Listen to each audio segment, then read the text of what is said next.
चुका है कि अब तो अपने आप को घरों में असुरक्षित महसूस कर रहे हैं। ये जगह है यहाँ का महबूबा जनपद, जहाँ जुआ, शराब, गांजा का कारोबार बेखौफ संचालित है।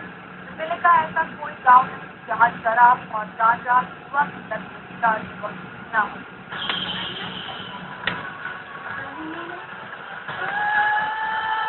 जापनी न्यूज। अरे यार तो कैसे बंद हुए? हाँ ठीक है, हमारी न्यूज है।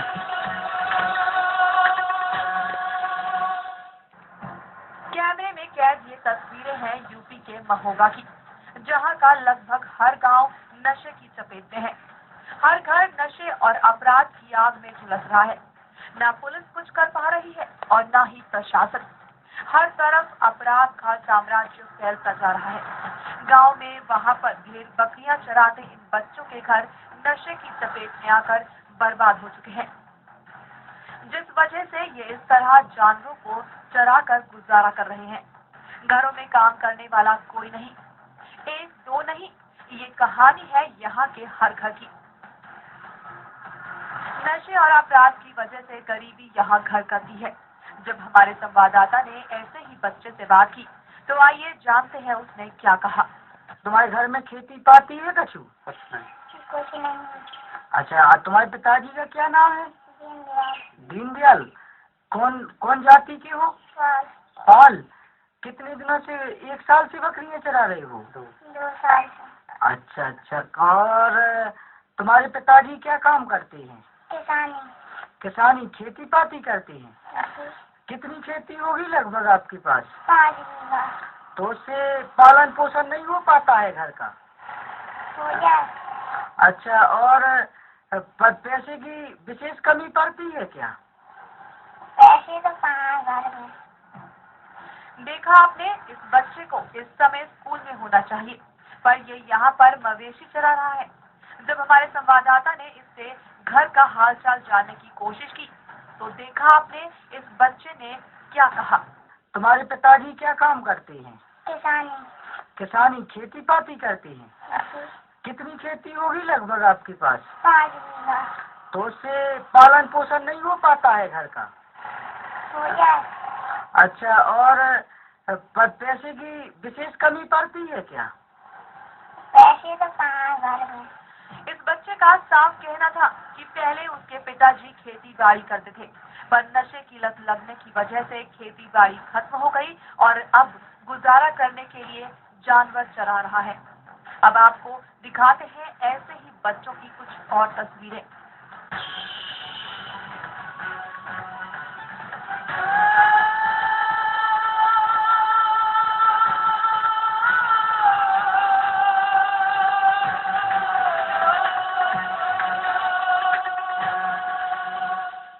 इन तस्वीरों में दिखाई देने वाले बच्चे मवेशी तो नहीं चरा रहे, पर एक अलग ही पाठ पढ़ रहे हैं, और वो है जुआ खेलने का पाठ। तस्वीरों में दिखाई देने वाले इन बच्चों के हाथ में किताबें, कॉपियां होनी चाहिए, पर ये यहाँ पर पत्ते बांट रहे हैं। देखिए कैसे धड़ल्ले से ये बच्चे जुआ खेलने की प्रैक्टिस कर रहे हैं, और ना तो इन्हें कोई घर वाला रोक रहा है और ना ही गांव का कोई और आदमी। रोकेंगे भी कैसे, वो तो खुद इसी लत का शिकार है। अगर यकीन नहीं होता तो देखिए ये तस्वीरें।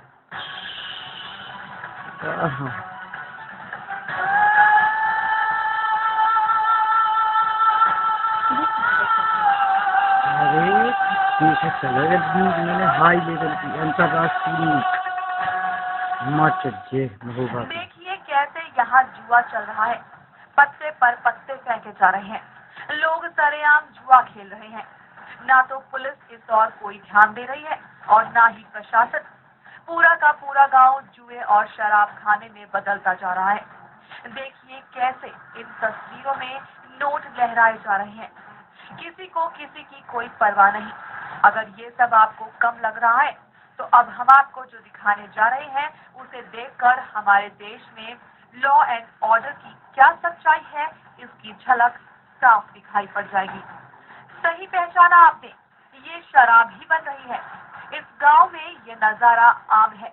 अवैध रूप से यहाँ शराब की भट्टियां चलाई जा रही हैं। और इस शराब का मजा लूट रहे हैं गांव के लोग। देखिए कैसे ये लोग निडर होकर इस काम को अंजाम दे रहे हैं।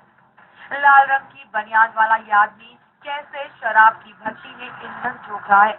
इसकी निडरता और बेफिक्री को देखकर आप साफ अंदाजा लगा सकते हैं कि यहाँ पुलिस नाम की चिड़िया कभी पर नहीं मारती।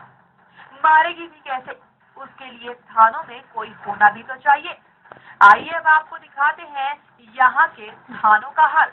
ये थे इस इलाके के सुनसान पड़े थाने। यहाँ किसी को इस बात की परवाह नहीं है कि पूरा इलाका अपराध, शराब और ऐसे ही कई बुराइयों के भंवर में फंसता जा रहा है। हर थाने का एक ही हाल है, इक्का दुक्का कांस्टेबल दिखाई दे रहे हैं। हर तरफ फैला है शमशान जैसा सन्नाटा। ऐसे में इस इलाके की कानून व्यवस्था का अंदाजा लगाना काफी आसान है। चलिए अब एक नजर डालते हैं साल 2008 से 2012 तक हुई आपराधिक घटनाओं की तरफ। टीवी 24 द्वारा सूचना अधिकार के तहत मांगी गई सूचना के मुताबिक जिले चरखारी, कुलपहाड़, पनवाड़ी, महोबा, अजनर, महोबा, करनई, श्रीनगर, खरेला, खन्ना थाना क्षेत्र में 2008 से 2012 तक हत्या के 92 मामले प्रकाश में आए, जिनमें से 16 मामले आज भी अज्ञात बने हुए हैं, जो पुलिस की सुस्ती का प्रमाण देता है। वहीं दूसरी तरफ जिले में बलात्कार के 62 मामले सामने आए, जिनमें से 18 आरोपियों को ही सजा मिल सकी, बाकी अभी भी खुलेआम घूम रहे हैं, जिसके चलते अपराधियों के हौसले बुलंद हैं। वहीं जिले में चोरी की 227 घटनाएं घटित हो चुकी हैं, जिनमें से 120 चोरी की घटनाएं आज भी अज्ञात बनी हुई हैं। यही बात करें गुंडा एक्ट की, तो जिले में 2008 से 2012 तक 699 मामले प्रकाश में आ चुके हैं और हरिजन एक्ट के जिले में 254 मामले प्रकाश में आ चुके हैं, जिनमें से केवल 77 आरोपियों पर कार्रवाई की गई।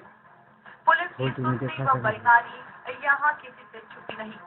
अपराधों में इस समय कमी होने की जगह तेजी से तरक्की होती नजर आ रही है। आइए अब जान लेते हैं कि क्या असर पड़ता है जुआ, शराब व नशे के अवैध कारोबार का देश पर। आप जानते हैं कि शराब, गांजा, अफीम व जुआ आपराधिक घटनाओं में व भूखमरी, तंगहाली, बेरोजगारी पैदा करने में अपनी अहम भूमिका अदा करते हैं, जिसके चलते जब नवयुवक जुए की लत में पड़कर अपनी संपत्ति गंवा देते हैं, तो वे गम भुलाने के लिए नशे का इस्तेमाल करते हैं और जब उन्हें इसकी लत लग जाती है तो बेलगाम होकर सड़कों पर आवारा घूमते रहते हैं। जब उन्हें जुआ और शराब के लिए धनराशि की कमी पड़ती है तो वे नशा रूपी मतवाले घोड़े पर सवार होकर तरह तरह की घटनाओं को अंजाम देना शुरू कर देते हैं और चोरी, हत्या, अपहरण, बलात्कार, गुंडागर्दी जैसे संगीन अपराधों को बेखौफ अंजाम दे डालते हैं। और शराब, जुआ की अहम भूमिका रहती है। आपराधिक मामलों में फंसकर इन युवकों का हंसता खेलता जीवन कानून की चपटी में पिस जाता है। इस तरह अब तक शराब व जुए की लत में पड़कर देश के हजारों घर बर्बादी की कगार पर पहुंच चुके हैं। हमारे देश में भुखमरी, बेरोजगारी, तंगहाली और पलायन का और कोई कारण नहीं, बल्कि यदि इस बात पर विचार किया जाए तो जुआ और शराब ही है। वहीं अगर समाज में ऐसी कुरीतियां ना हो तो समाज का चेहरा कुछ और ही हो। वहीं देश की शिक्षा पर इसका क्या असर पड़ता है, ये भी जान लेते हैं। ये कहानी यही खत्म नहीं होती। जब ये युवा जुआ, शराब के नशे के आदी हो जाते हैं तो वे दरिद्र और भूखमरी, बेरोजगारी की कगार पर पहुंच जाते हैं। इस दौरान आर्थिक संकट के चलते नन्हे मुन्ने बच्चे 2 वक्त की रोटी पाने के लिए स्कूलों में नहीं बल्कि होटलों में गिलास साफ करते हैं या फिर वाहनों की धुलाई का काम करते हैं या फिर कूड़ा उठाकर 2 वक्त की रोटी खोजते हैं, जिसके चलते वे शिक्षा से कोसों दूर रहते हैं और देश का सर्व शिक्षा अभियान एक सपना बनकर रह जाता है। इस दिशा में क्या कदम उठाया केंद्र सरकार और राज्य सरकार ने? शराब अपराधियों की जननी होने के बावजूद भी अवैध शराब के कारोबार पर रोक लगाने की तो दूर की बात, इसके विपरीत देश में शराब के सरकारी ठेके गांव-गांव में संचालित किए जा रहे हैं। पर यहाँ सोचने वाली बात तो ये है कि सरकार को जितना धन इस गंदे नशे के कारोबार से प्राप्त हो रहा है, उससे कई गुना अधिक धन नवयुवकों के इसमें लिप्त होने की वजह से नष्ट हो रहा है। जब नवयुवक शराब के नशे में धुत रहेंगे तो देश की उन्नति के लिए काम कौन करेगा। इस तरह अब आप समझ गए होंगे कि सरकार इस पर प्रतिबंध लगाने की जगह इसका विकास कर रही है, जिसका जीता जागता प्रमाण देश के गांव-गांव में खुले सरकारी शराब के ठेके दे रहे हैं। जो भी है, ये सब देश की उन्नति में एक बड़ी बाधा पैदा कर रहा है।